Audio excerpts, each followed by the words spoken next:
Hello friends, welcome to Be and By IAS. As the name indicates, this platform is meant for aspirants who want to be an IAS and with the help of an IAS officer, by an IAS. And that IAS officer is me. I am Jasbir Singh Bajaj, a former IAS officer from 1987 batch, Tamil Nadu cadre.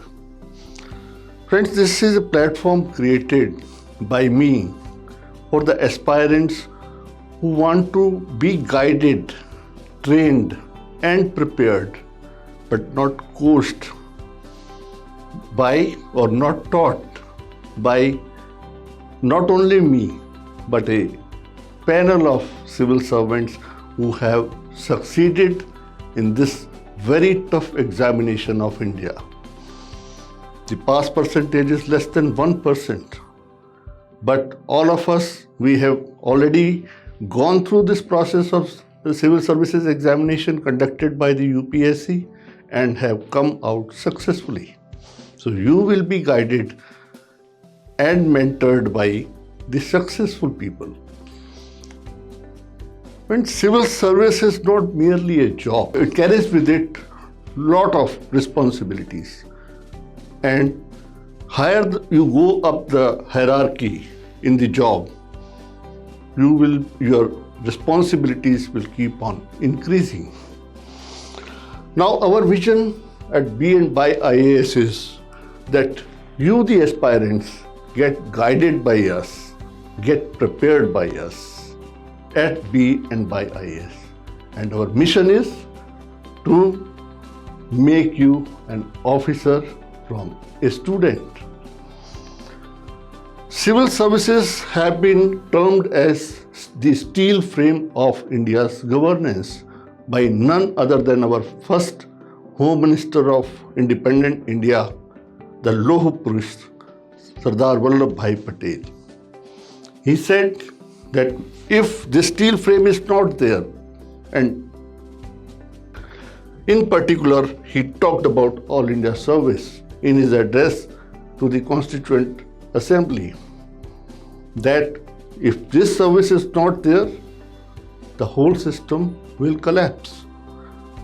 That's why it has been named as the steel frame of India's governance, and you all are going to be a part of this steel frame.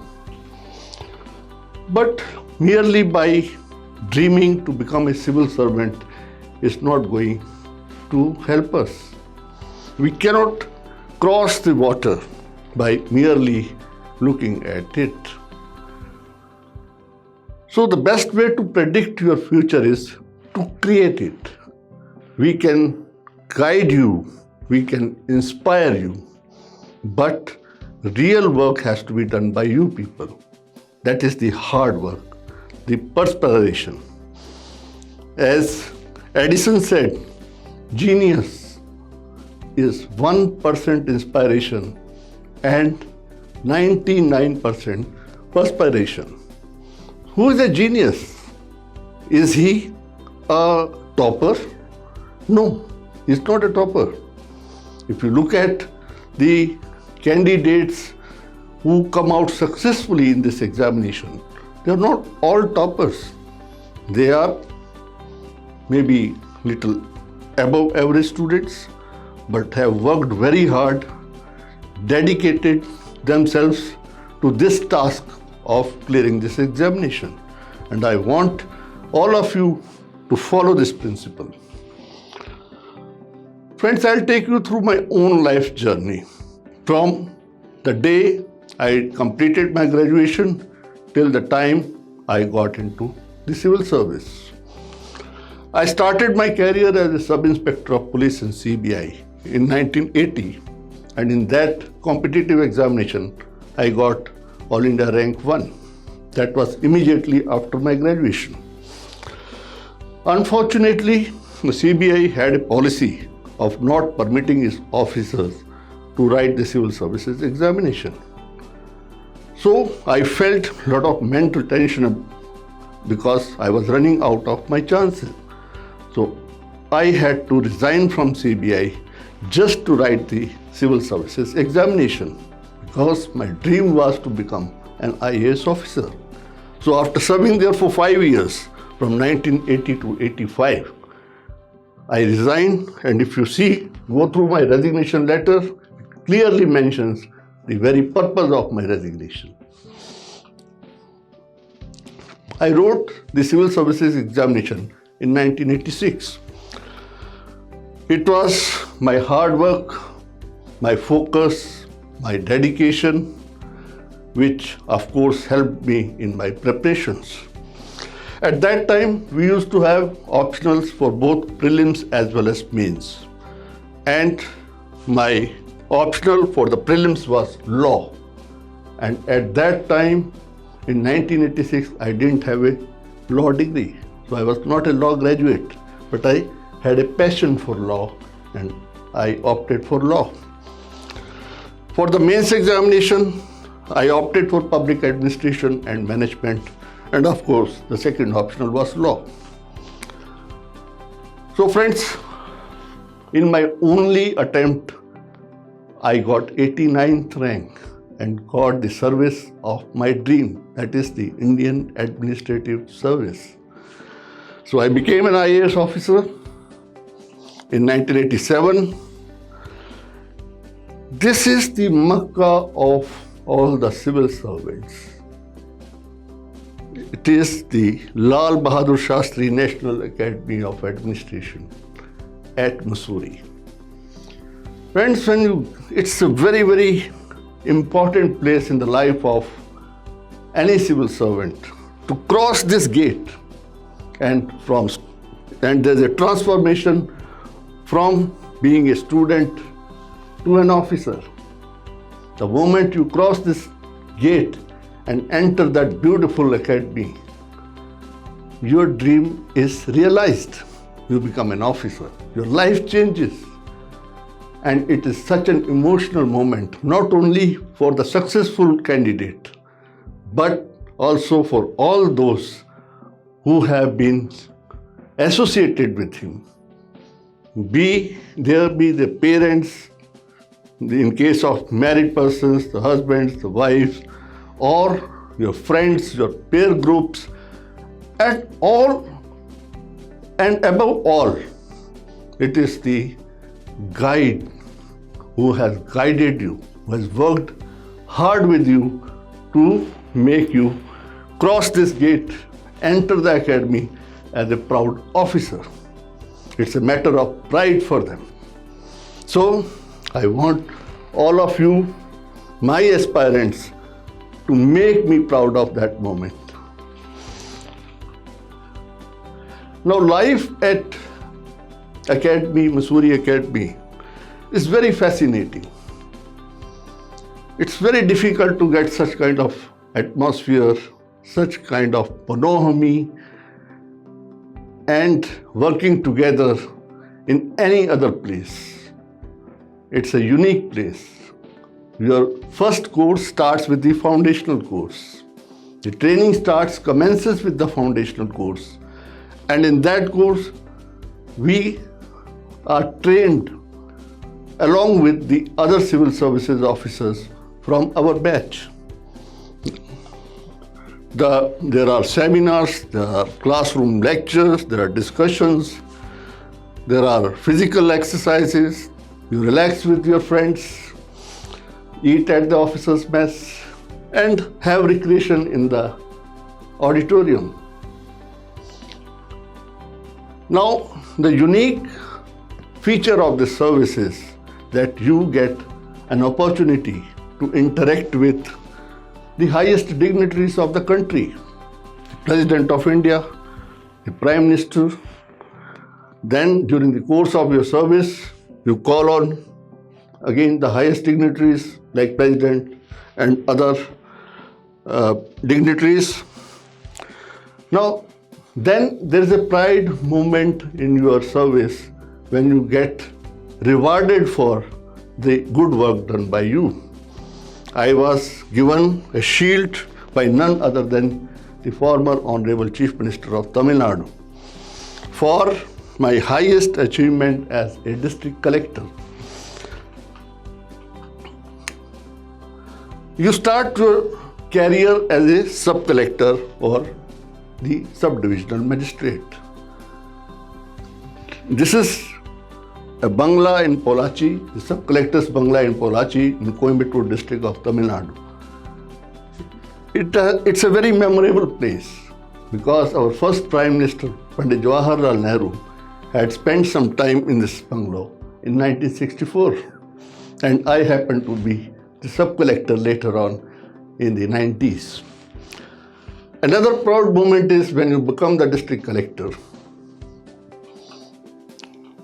As district collector, you get the unique opportunity of being the very important person on the national occasions, national days like Independence Day, Republic Day. You unfold the flag, you take the salute, you take the guard of honor, you reward the police officers. A unique feature of IAS is the public service. I don't think any other service will give us a chance to serve our general public. You reward and honor the freedom fighters. You listen to the grievances of the people and try to sort them out, try your best to sort them out. You visit the places of calamities like this, the place of fire accident, and you be at the spot, help the people, and see how best the sufferings can be mitigated. You take the government's schemes meant for the poorest of the poor and do the delivery. This is very, very important and proud moment in one's life as an IAS officer. When we reach the pinnacle of our service, like I did in the rank of Chief Secretary, you get many chances to get honored, to accompany the Chief Ministers, receive the dignitaries, accompany the governors, receive the dignitaries from other states. And this was the moment when I was given my promotion in the rank of Chief Secretary, that is the apex scale in the IAS. And I called on the Honorable Chief Minister and thanked him. Now friends, I'll take you through my academic career. I did my graduation from Delhi University and a post-graduation in public administration before I wrote the civil services examination. This was one reason then I opted for public administration as one of my optionals. Now, in the academy, when we were doing our foundational course, our slogan was pursuit of excellence. So after getting into the service, after finishing the training and joining the real stream of this IAS, I followed that pursuit of excellence. I did my law degree from Delhi University.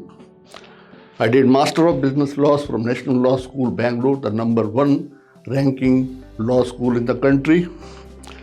I did my Master's degree in Law, LLM, from Indian Law Institute, the topmost legal research institute of the country. On the management side, I did my MBA in International Business from IIFT, which is also among the top 10 B schools in the country. I did Master of Marketing Management from Pondicherry University. Then a postgraduate diploma in legal writing and contract drafting to upgrade my writing skills in the legal profession. I did certificate courses in IPR laws and cyber laws to keep pace with the modern trends. I did one international taxation certificate course from a law school in USA. Friends, now is the time for alternative dispute resolution because of huge pendency of cases before the courts and litigation becoming more and more difficult for a common man. So the need of the hour is ADR. So I am an international accredited negotiator and an international accredited civil commercial mediator from SIMI. SIMI is Singapore International Mediation Institute. Now, I took voluntary retirement from IAS on 31st December 2018. After that, my now objective is to guide the aspirants on the path of success through this examination and become the civil servants of this country. So I started interacting with the aspirants, went to different colleges, institutes, interacted with them. Now that those were the times when we could meet in person. But unfortunately, because of the COVID, that is not possible right now. So I will be interacting with my aspirants, all of you, online, through my various lectures, through my various guiding sessions, and I will be preparing you for this examination for all the 3 stages: prelims, mains, and personality test. Now is the time when I have done my job. I have carried this flame for 31 years, and now, friends, it is the time that I hand over this flame to you and you follow that path. Friends, I have a unique panel of serving as well as retired civil servants. If you go through our website, beandbyias.com, you will find the profile of more than 20 very, very senior civil servants, some former chief secretaries, DGPs of the state, IRS officers in the rank of chief commissioner and above, former high court judges, who will be all available to you to guide you, to interact with you in various interactive sessions, whether online or offline, whenever the time comes. This website will give you a huge amount of study material, very, very useful and very, very unique. It is all civil services examination oriented. And my team of experts has been working day and night to create the best material for you. Now, friends, arise, awake, and stop not until your goal is achieved. You reach your goal, and your goal is to enter the highest civil services of the country. Thank you, friends. I once again request you to visit our website www.beandbyias.com. Register yourself, subscribe to it, and I promise you that I'll be interacting with you, each one of them personally. You ask me any question, you post me any queries, I'll be personally replying it to you and mentoring you. Along with my team, we will be not just merely conducting the mock interviews, we'll be preparing you for the personality test on the lines what UPSC expects from you. What are the expectations of the UPSC from a future officer of the country? We'll be preparing you for that. We'll be giving you feedback on your preparations and on your performances. We'll do the course correction and see that all of you pass through that stage of the examination and finally come out successfully. All the best. Thank you very much.